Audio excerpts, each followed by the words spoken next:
할렐루야. 사랑과 은혜가 충만하신 하나님 아버지 감사합니다. 오늘도 이렇게 수요 저녁 예배를 기억하여 하나님 앞에 모여서 예배할 수 있는 은혜 허락하여 주신 것 진심으로 감사합니다. 매일매일의 삶을 살아가면서 저희들이 빠짐없이 끊임없이 고백해야 할 내용은 하나님의 지켜주심과 인도하심에 대한 고백인 줄 믿습니다. 이 시간도 다시금 우리의 마음 중심을 다하여 하나님의 선하심과 인자하심을 찬양하며 특별히 하나님께서 우리의 삶을 지켜주시고 보호해 주심에 감사와 영광을 돌릴 수 있도록 주님 붙들어 주시옵소서. 이 예배를 하나님 기쁘게 받아 주시옵소서. 이 예배 가운데 사모하는 심령으로 함께 동참하고 있는 모든 성도들의 모습을 하나님께서 기억하여 주시고 각자 그 심령 중심에 임하셔서 만나 주시고 말씀하여 주셔서 하나님께서 이끄시는 그 여정으로만 나아갈 수 있도록 늘 붙들어 주시길 소망합니다. 세상을 살아가면서 때론 우리의 연약함을 경험할 때가 참 많습니다. 마음의 질병으로 아파하는 성도들도 있고 육신의 질병으로 인하여 고통스러워하는 성도들도 있습니다. 또한 경제적인 어려움으로 인하여 고통받는 성도들도 있는 줄 압니다. 우리의 모든 연약함들을 주님 앞에 온전히 내려놓습니다. 예수 그리스도의 이름의 능력으로 친히 치료하여 주시고 위로하여 주시고 회복의 은혜를 더하여 주시기를 간절히 사모합니다. 오늘도 예배의 시간을 통하여 우리가 하나님의 말씀을 함께 나눌 때에 그 말씀 속에 담겨져 있는 하나님의 뜻이 무엇인가를 깊이 물을 수 있는 시간 되게 해주시고 다시금 말씀의 거울 앞에서 우리의 신앙을 점검해 나아가며 우리가 어떤 모습으로 하나님 앞에 설치를 다시금 결단할 수 있는 은혜의 시간이 되게 하여 주시옵소서. 하루의 일과를 마친 피곤한 시간이지만 우리가 진정으로 예배에 집중하여 하나님의 뜻에 사로잡힐 수 있는 그런 은혜의 시간이 될 수 있기를 사모합니다. 주님 역사하여 주시옵소서. 예수님의 이름으로 기도합니다. 아멘. 성경 말씀 에베소서 2장 1절에서 10절까지 말씀 보도록 하겠습니다. 신약성경 311페이지에 에베소서 2장 1절에서 10절까지 말씀 천천히 합독하도록 합니다. 그는 허물과 죄로 죽었던 너희를 살리셨도다.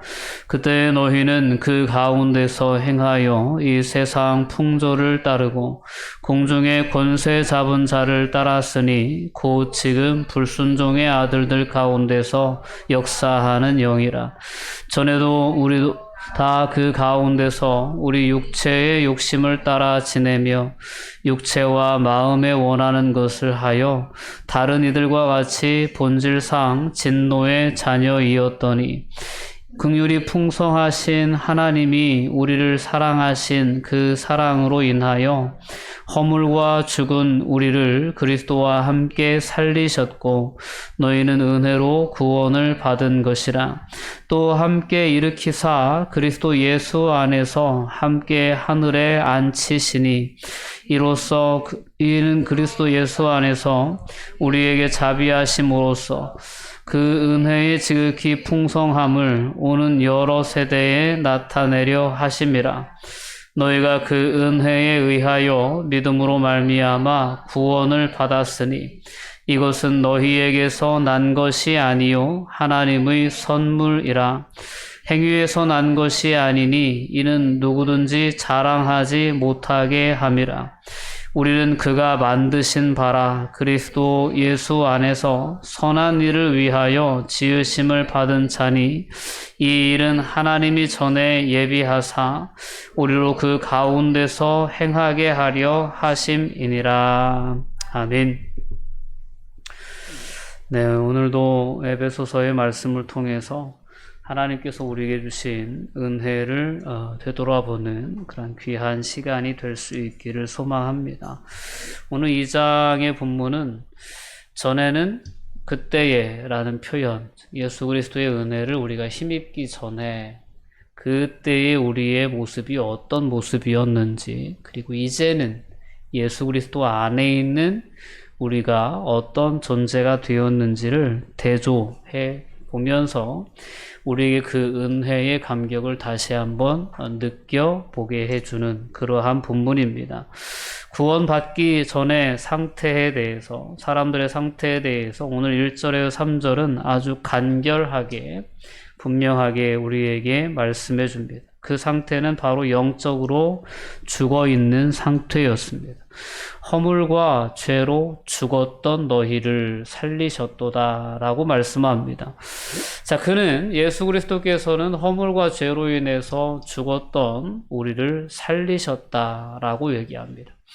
자, 저를 죽었다라는 표현은 분명하게 과거 시제를 사용하고 있습니다. 이미 우리는 완전한 죽은 존재였었다라는 것. 예수 그리스도를 만나기 전에, 예수 그리스도를 믿기 전에 우리의 영적인 상태는 죽음의 상태였다라는 것입니다. 특별히 허물과 죄라는 것에 대해서 그것을 우리가 어떻게 이해할 수 있는 부분인가라는 생각해 본다면, 인간이 하나님을 자신의 인생에서 떼어 놓았을 때, 즉 하나님의 피조 세계 가운데에서 완전히 하나님을 몰아내고 인간이 자기 주도적으로, 자기 주관적으로 자신이 중심이 되어 삶을 살아가려고 했던 모든 시도에 대해서 오늘 본문은 허물과 죄로 규정하고 있는 것입니다. 허물과 죄에 매여 있는 사람은 이미 그 결과인 죽음에 속한 것과 같다라는 것입니다. 하나님을 떠난 모든 피조물들은 죽은 존재일 수밖에 없다라는 것이 성경적인 신학의 분명한 결론입니다. 그래서 로마서 6장 23절에도 죄의 결과는 분명히 사망이다라고 우리에게 분명히 깨우쳐주고 있습니다. 오늘 예수 그리스도를 만나기 전에 우리의 삶은 허물과 죄로 인하여 하나님의 주권을, 하나님의 생명의 능력을 잃어버린 채 죽어 있었던 존재였다라는 것을 우린 바로 인식해야 합니다. 구원이라는 것이 무엇인가를 우리가 생각해 볼 때 그 구원의 감격이 어디서부터 비롯되는가를 우리가 다시금 오늘 본문의 말씀을 통해 되짚어 볼 수 있어야 합니다. 죽은 자를 살려주셨기 때문에 그 구원은 너무나도 놀라운 은혜입니다. 우린 이미 죽었던 존재였었는데 그 죽은 존재를 살려주신 것이 하나님의 은혜고 하나님께서 우리에게 주시고자 하시는 구원의 내용이다라는 것입니다. 자, 이렇게 하나님을 떠난 인생들이 자기 주권대로, 자기 마음대로 사는 것 같았지만, 그렇게 착각하며 살았지만, 오늘 바울 사도는 결코 그렇지 않았다는 것을 우리에게 깨우쳐 줍니다. 2절 말씀을 통해서 보면, 그때에, 즉 예수 그리스도 밖에 있던 그때에 너희는 그 가운데서 행하여 이 세상 풍조를 따르고 공중의 권세 잡은 자를 따랐으니 곧 지금 불순종의 아들들 가운데 역사하는 영이라. 즉 사탄의 영향력 아래 매여 있었다는 사실을 바울 사도는 분명히 우리에게 깨우쳐 줍니다. 사람들은 하나님의 주권을 떠나면, 하나님의 왕되심을 인정하지 않으면 자신 마음대로 살 수 있는 줄 알았습니다. 그런데 실제적으로 우리의 삶에 영향을 미치고 있었던 존재는 악한 사탄이었다라는 것을 오늘 본문은 우리에게 분명히 깨닫게 해줍니다. 공중의 권세 잡은 자를 따랐다라는 것입니다. 불순종의 아들들 가운데 역사하는 그 영을 따르는 삶을 살았다라는 것입니다. 그 3절 말씀을 보아도 그때 우리가 전에는 우리도 다 그 가운데서 우리 육체의 욕심을 따라 지내며 육체와 마음에 원하는 것을 하여 다른 이들과 같이 본질상 진노의 자녀였었다라는 거죠. 우리가 이런 예수 그리스도 밖에 있을 때 우리의 모습이 어떠했었는지를 우리가 분명히 기억하고 하나님의 은혜를 헤아려 볼 수 있어야 합니다. 지금의 내 모습 그대로, 지금의 하나님의 자녀가 된, 하나님 나라의 백성이 된 우리의 모습을 바라보면서 우리가 늘 잊지 말아야 할 예수 그리스도 밖에 있는 우리의 모습이 어떠했는가에 대한 부분을 우린 분명히 기억할 때 구원의 감격을 다시금 느낄 수 있게 되는 줄 믿습니다. 이렇게 세상 풍속을 따르고 공중의 권세 잡은 자를 따르는 이런 외적인 그러한 강한 세력의 영향력 아래 매여 있었던 존재들이 바로 예수 그리스도 밖에 있는 우리의 과거의 모습이었다라는 것입니다. 그래서 본질상 하나님 앞에서 진노를 받을 수밖에 없는 진노의 자녀들에 불과했다라는 거죠. 자, 이렇게 허물과 죄로 죽었던 사람들을 위해서 하나님은 놀라운 구원의 계획을 세웠고 그의 긍휼하심과 풍성하심을 따라서 우리에게 놀라운 구원을 베풀어 주셨다라는 것이 오늘 4절 이하의 말씀입니다. 4절 이하의 말씀은 이제 그리스도 안에 있는 그 그리스도 안에서 이제는 우리가 어떤 존재가 되었는지에 대해서 비교해주고 있는 그러한 본문의 시작입니다. 긍휼이 풍성하신 하나님이 우리를 사랑하신 그 큰 사랑을 인하여 허물로 죽은 우리를 그리스도와 함께 살려주셨다라는 것입니다. 이제는 죽어있는 존재가 아니고 이제는 그리스도 안에서 우리가 허물과 죄로 죽었던 우리가 이제는 살아있는 존재가 되었다라는 것이 오늘 바울 사도가 예수 그리스도 안에서 우리에게 허락하신 하나님의 은혜의 가장 첫 번째 그러한 부분입니다. 허물로 죽은 우리를 그리스도와 함께 살리셨다라는 거죠. 저와 여러분들 이 생명 안에 거하시는 줄 믿습니다. 이 생명 안에 끊임없이 우리가 거하면서 이 생명의 능력을 경험하면서 누리면서 세상을 살아갈 수 있었으면 좋겠습니다. 또한 6절과 7절 말씀으로 이어가 보면 또 함께 일으키사 또 그리스도 예수 안에서 함께 하늘에 앉히셨다라는 표현을 계속 쓰고 있습니다.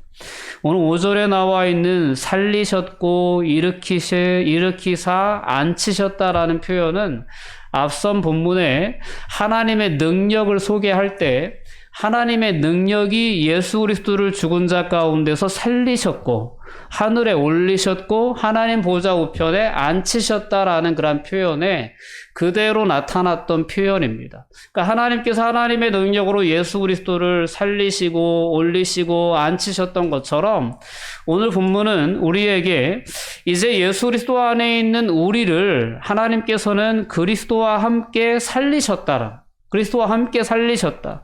그리고 그리스도와 함께 일으키셨다. 그리고 그리스도와 함께 하늘에 앉히신다라는 그러한 표현을 사용하면서 이것이 하나님의 능력이 예수 그리스도를 살리시고 또한 예수 그리스도를 일으키시고 예수 그리스도를 하나님 우편에 앉히셨던 그 능력이 이제는 예수 그리스도 안에 있는 모든 성도들을 그렇게 하시겠다라는 거예요.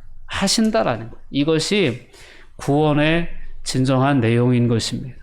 오늘 이와 같은 은혜를 우리는 덧입고 세상을 살아가고 있다는 것을 분명히 깨달을 수 있어야 합니다. 그리스도와 함께라는 표현이 3번이나 연거푸 사용되면서 우리가 어떤 존재인지에 대한 인식을 다시금 새롭게 할 수 있게 도전해 주고 있습니다. 우리는 예수 그리스도와 함께 연합한 존재라는 사실을 분명히 기억하며 세상을 살아갈 수 있어야 합니다. 그리스도와 함께 사는 것, 그리스도와 함께 일으키심을 받는 것, 그리스도와 함께 앉히심을 받는 것이 진정한 구원의 내용이구나.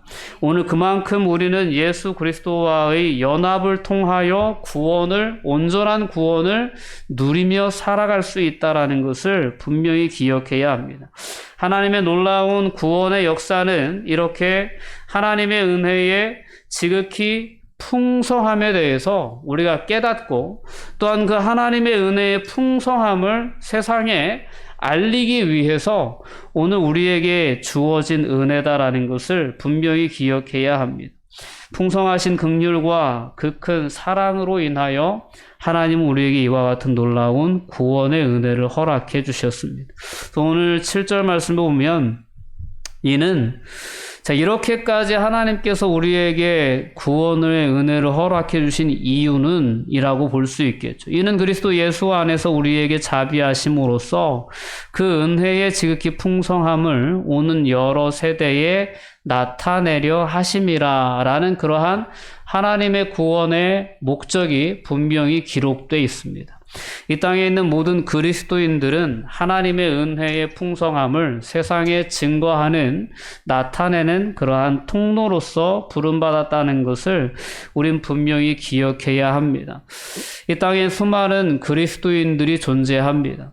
어느덧 그리스도인들이 그러나 이와 같은 하나님의 구원의 부르심의 방향도 목적도 상실한 채 어느덧 구원이라고 하는 것은 마치 내가 소유한 것처럼 여기며 구원을 소유한 것에서 그냥 만족해하는 수준에 머물러 있는 그리스도인들이 너무 많은 것은 아닌가라는 생각을 해보게 됩니다. 구원의 분명한 방향도 있고 구원의 목적도 있는데 그 방향이나 목적에는 관심이 없고 나는 이미 구원받았다는 그 사실 하나만을 붙들고 살아가려고 하는, 그래서 나는 구원받았으니까 이제는 내 삶은 마음껏 아무렇게나 살아도 되는 것처럼, 이것이 구원의 확신인 것처럼 그렇게 여기며 살아가는 그리스도인들의 삶의 모습이 많지 않나 싶습니다. 그러나 오늘 본문의 말씀을 통하여 우리가 분명히 기억해야 할 것은 하나님께서 우리에게 죄와 허물로 죽었던 우리를 살리시고 일으키시고 예수 그리스도와 함께 하늘에 앉히시고자 하셨던 그 놀라운 구원의 은혜를 베푸신 이유가 분명히 있다라는 거죠. 그 하나님의 놀라운 은혜의 지극히 풍성함에 대해서 우리는 끊임없이 세상에 하나님의 긍휼하심을 전하고 하나님의 사랑을 전할 수 있는 그러한 구원의 방향을 가지고 나아갈 수 있어야 될 줄 믿습니다. 오늘 8절에서 10절까지는 다시금 그 구원의 목적, 궁극적인 목적이 무엇인지 분명히 우리에게 깨우쳐 줍니다. 오늘 10절 말씀은 분명히 말씀하죠. 우리는 그가 만드신 바라 그리스도 예수 안에서 선한 일을 위하여 지으심을 받은 자니 이 일은 하나님이 전에 예비하사 우리로 그 가운데에서 행하게 하려 하심이다 라고 분명하게 말씀합니다. 오늘 바울 사도는 우리를 하나님께서 만드셨다라고 얘기합니다. 그리스도 예수 안에서 선한 일을 위해서 지으셨다라는 그런 표현을 씁니다. 우리는 선한 일을 위해서, 즉 하나님이 뜻하신 선한 일을 위해서 하나님이 새롭게 지으신 하나님의 새로운 피조물들이다라는 것을 분명히 기억해야 합니다. 구원의 은혜를 덧입고 살아가는 이 땅의 모든 그리스도인들은 삶을 살아가면서 이와 같은 하나님의 은혜의 방향성, 이와 같은 하나님의 분명한 구원의 이유에 대해서 깨닫고 세상을 살아갈 수 있어야 합니다. 오늘 말씀을 통해서 우리는 하나님이 그리스도 예수 안에서 하신 구원, 이 구원이 도대체 무엇인가에 대한 분명한 깨달음을 가지고 살아갈 수 있어야 합니다. 구원받기 전에 얼마나 우리가 절망적인 상태였는지, 그런 우리를 위해 베푸신 하나님의 은혜가 무엇인지에 대한 분명한 이해가 있을 때 우리는 그 안에서 구원의 감격을 느낄 수 있는 줄 믿습니다. 교회의 가장 결정적인 출발점이 있다면 구원의 감격에서부터 시작됩니다. 바울 사도는 에베소서를 시작하면서 찬송하리로다라는 그런 한마디로 에베소서의 말씀을 시작합니다. 이 찬송 역시 구원의 감격이 없이는 일어날 수 없는 것입니다. 구원의 감격이 있을 때 찬양이 선포되어집니다. 하나님의 영광이 선포되어지기 시작합니다. 그것이 바로 교회의 시작인 것입니다. 자, 우리는 구원의 분명한 구원이 무엇인가를 우리는 분명히 기억하며 우리가 절망적인 상태에서 우리를 살려주신 그것이 진정한 구원이다라는 것을 분명히 기억하시고 그 구원의 감격 위에 우리가 분명히 설 수 있기를 바랍니다. 자, 이와 함께 구원의 목적이 구원의 확신을 갖는 데 있는 것이 결코 아니라는 것을 기억해야 합니다. 구원의 분명한 목적은 선한 일 가운데 행하는 것입니다. 옛날에는 허물과 죄로 죽어있던 자들이 이제는 예수 안에서 구원을 받게 되고 이제 예수 안에서 구원을 받은 이후에는 선한 일 가운데 행하는 살아있는 하나님의 자녀, 하나님의 백성이 된 것입니다. 오늘 본문은 하나님이 만드신 바가 되었다라고 분명하게 말씀합니다. 하나님의 새로운 피조물답게 선한 일을 추구하고 그 가운데 살아가는 것이 구원의 분명한 목적입니다. 구원의 확신은 단지 신앙의 출발점에 해당합니다. 근데 너무나도 많은 그리스도인들이 이 구원의 확신만 끌어안고 세상을 살아가면서 이기적인 자신의 욕망만을 추구하는 삶에 그냥 너무나도 익숙하게 머물러 있는 것이 아닌가라는 것입니다. 그때 우리가 추구하며 살았던 그 삶의 방식을 여전히 구원받은 이후에도 우리가 붙잡고 살아가려고 하는 것은 하나님의 결정적인 구원의 뜻을, 구원의 방향을 저버리는 것에 불과하다라는 것을 우린 분명히 기억해야 합니다. 한국 교회는 너무나도 오랜 동안 예수 그리스도 안에서 주어진 구원의 확신만을 강조해 왔습니다. 구원의 확신을 주면서 어떻게 보면 삶에 지치고 여러 가지 어떤 삶의 부담감을 안고 살아가는 사람들에게 위로의 메시지를 주는 그러한 역할에 너무 많은 비중을 투자했다라는 것입니다. 구원의 확신만 가지고 있으면 된다라고 했던 것이 한국 교회의 가장 어떤 기본적인 내용이 아니었나 싶습니다. 근데 우리가 더 깊이 생각해 봐야 할 것은 구원의 확신은 시작에 불과하다라는 것입니다. 구원의 확신을 가진 자들이 이제 살아가야 할 방향은 분명히 하나님께서 오늘 말씀을 통해서도 깨닫게 해주시지만 우리는 선한 일을 위해서 새롭게 지음받았다라는 것을 분명히 기억해야 합니다. 허물과 죄로 죽었던 우리를 하나님은 살려주셨습니다. 그리스도와 함께 연합한 가운데 우리는 그 생명의 능력을 덧입게 되었습니다. 그런 생명을 우리에게 거저 주신 것이 아니고 그 생명을 가지고 그냥 욕심껏 살라고 우리에게 주신 것이 아니고 이제는 하나님이 기뻐하시는 선한 일을 위하여 우리를 그렇게 세워주셨다라는 것을 분명히 기억해야 합니다. 우리가 또 오늘 본문의 말씀을 통해 다시 한번 또 살펴봐야 할 주제가 믿음이 무엇인가라는 부분입니다. 믿음이 무엇인가? 오늘 본문은 믿음이라고 하는 것은 하나님께서 그리스도 예수 안에서 이루신 일에 대해서 수용하고 받아들이는 겁니다. 받아들이는 거예요. 오늘 이제 8절 말씀에 보면 너희는 그 은혜에 의하여 믿음으로 말미암아 구원을 받았다라고 말씀합니다. 여기서 이 믿음이라고 하는 것은 뭐냐면 하나님이 앞서 얘기했던 것처럼 예수 그리스도 안에서 우리에게 주시고자 하셨던 우리에게 행하신 일이 무엇인지에 대해서 우리가 바로 알고 깨닫고 그 은혜를 수용하는 것입니다. 받아들이는 것. 이것이 믿음이다라는 것입니다. 성경적인 믿음은 내게 필요하다고 생각하는 것을 하나님께 얻어내는 수단으로서 우리에게 주어진 것이 결코 아니다라는 것을 기억해야 합니다. 우리는 너무나도 자주 내가 원하는 것을 하나님께서 이루어 주실 줄 믿는 것이 믿음인 것으로 그렇게 오해하는 경향이 있습니다. 그러나 그것이 아니고 진정한 성경적인 믿음은 하나님이 행하신 일을 믿는 것입니다. 그리고 하나님이 행하시겠다고 약속하신 일을 믿는 거예요. 이것이 믿음이에요. 그러니까 내가 원하는 것을 하나님께 내려놓고 하나님이 해주실 줄 믿습니다. 이게 우리가 생각하는 믿음이 이 내용이다라고 생각하기 쉬운데 성경이 우리에게 얘기해 주는 믿음은 우리를 구원에 이르게 해주는 그 믿음은 하나님이 우리를 위해서 행하신 그 일을 받아들이는 게 믿음이에요.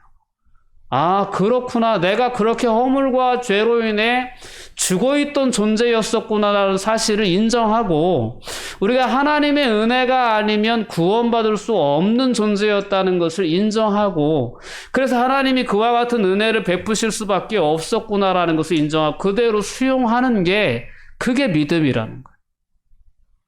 그리고 예수님 안에서 예수 그리스도께서 우리에게 앞으로 우리에게 어떻게 해주실지에 대해서 약속하신 부분. 예를 들면 내가 너희와 영원히 함께 있겠다. 내가 처소를 예비하러 간다. 다 준비되면 내가 다시 와서 나 있는 곳에 너희도 있게 해주겠다.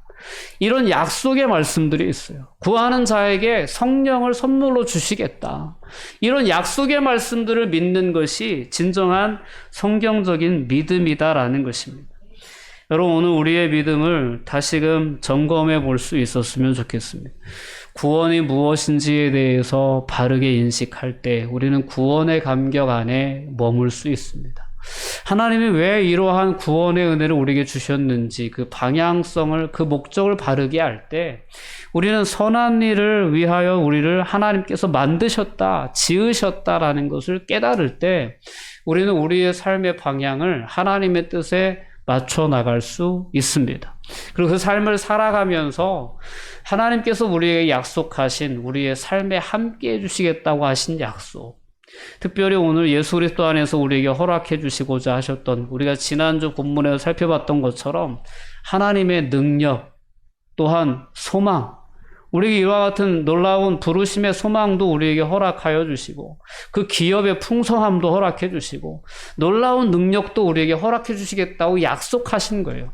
이 약속하신 것을 믿으며 우리가 선한 일에 동참하고자 할 때, 그때 우리 그리스도인들을 통해서는 새로운 일, 놀라운 일이 일어날 수 있다라는 것이 바울 사도가 우리에게 주는 분명한 도전인 줄 믿습니다. 다시 한번 하나님의 이와 같은 놀라운 약속의 내용들을 붙잡고 우리의 연약함을 바라볼 때는 우리가 아무것도 할 수 없는 미미한 존재이지만 하나님께서 우리 안에 함께 하시고 우리 안에 소망도 주시고 기업의 영광의 풍성함이 무엇인지도 보여주시고 하나님의 그 놀라운 능력도 우리에게 더하여 주시면서 우리를 선한 일을 위하여 지었다라고 말씀해 주시는 것을 우리가 생각해 보면서 우리가 이와 같은 분명한 방향을 가지고 세상을 향하여 나아갈 수 있다면 우리는 우리에게 허락하신 하나님의 놀라운 구원의 은혜를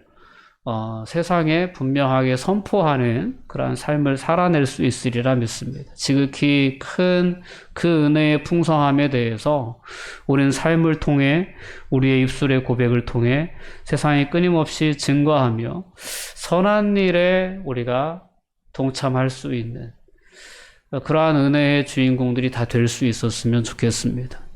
은혜의 주인공은 다른 사람들이 아니라 정말 선한 일에 동참하며 그 선한 일에 기쁨을 느끼는 사람들이 진정한 은혜의 주인공들입니다. 저와 여러분들 안에 주어진 그 놀라운 예수 그리스도의 은혜가 어떤 내용인지에 대해서 오늘 에베소서의 말씀을 통하여 분명히 다시금 되돌아보면서 그 방향을 잃지 않고 믿음의 경주를 해나갈 수 있는 그러한 주인공들이 다 되시기를 주님의 이름으로 축원드립니다. 기도하시겠습니다. 사랑과 은혜가 충만하신 아버지 하나님, 감사와 영광을 돌려드립니다. 예수 그리스도 안에서 저희를 살려주신 하나님의 은혜가 얼마나 큰 은혜인가를 다시 한번 분명히 되돌아보게 해 주시옵소서. 우리는 예수 그리스도를 만나기 전에 허물과 죄로 인하여 이미 죽은 존재였습니다. 내 마음대로 내 멋대로 사는 것처럼 여겼지만 사탄의 영향력 아래에서 욕심을 따라가는 허물과 죄로 인해 죽을 수밖에 없었던 그러한 존재였다는 것을 저희들 분명히 기억할 수 있게 해주셔서 예수 그리스도 안에서 우리가 하나님의 자녀로 거듭 태어났다는 것이 얼마나 놀라운 은혜인가를 잊지 않게 하여 주시옵소서. 이 은혜를 우리가 마음껏 누리면서 이 풍성한 은혜를 세상에 증거할 수 있는 그러한 통로로 또한 설 수 있도록 붙잡아 주시옵소서. 하나님이 얼마나 좋으신 분이신지, 긍휼이 풍성하신 분이신지를 세상에 증거할 수 있게 해주시고, 하나님 지금도 이 땅의 그리스도인들을 통해 이루어나가시고자 원하시는 선한 사역 위에 우리가 기꺼이 하나님의 능력을 믿고 동참할 수 있도록 붙들어 주시옵소서. 우리 사랑하는 한길교회 모든 성도들의 가정 가운데 주님 함께하여 주시고 저들이 속한 모든 삶의 현장 가운데 동행하여 주셔서 하나님의 약속하신 그 놀라운 약속을 저들이 더 삶 가운데 경험할 수 있도록 축복하여 주시옵소서. 감사드리며 예수님의 이름으로 기도하옵나이다. 아멘.